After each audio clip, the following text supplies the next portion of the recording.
Let's go to Beirut now. The CBC's Margaret Evans is in the Lebanese capital. So, Margaret, what are we hearing there tonight about Iran's strike on Israel? Well, people here were, of course, alerted to its potential arrival from the United States. A lot of anticipation about it, and when we started to hear the news here about the attacks taking place, we did hear celebratory gunfire. We actually saw from the balcony of our hotel, our cameraman editor, Jean-Francois Bisson, filmed some of the fireworks in parts of the city, of course, that were obviously Hezbollah strongholds. People very angry over the assassination of Hassan Nasrallah, the Hezbollah leader. We're also hearing reports of celebrations in the center of Beirut, particularly amongst the population that has been displaced by this conflict. Heavy, sustained Israeli airstrikes that have escalated over the past week to 10 days. Many people unhappy, worried about their future. And Hezbollah supporters in particular have told us that in recent days, or we've been hearing in recent days, that they've felt betrayed. Some people would use the expression stabbed in the back by Iran's lack of a response to the death of Hassan Nasrallah. Of course, that's not a universal response. In Lebanon, there are many people in the country who don't support Hezbollah, but that doesn't mean they do support Israel. And people are very concerned about what they would describe as Israeli aggression in the country.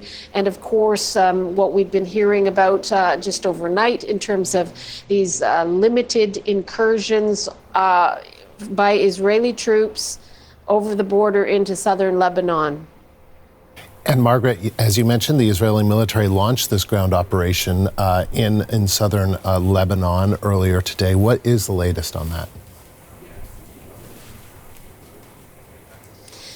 Well, the Israeli Defense Forces have come out and said that not only have they done this overnight, that they have been doing this now for several weeks, that they've been going in over the border to try to destroy what they describe as Hezbollah infrastructure, its ability to launch attacks against Israel or to go over the border into Israel. They say they've been finding weapon caches, bombs,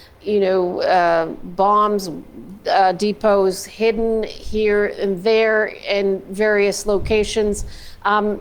Today, we've been hearing that 30 villages in the south of Lebanon have actually been ordered to leave the villages, to move north of the city of Sidon. These phone calls that we hear about that people get ahead of Israeli attacks.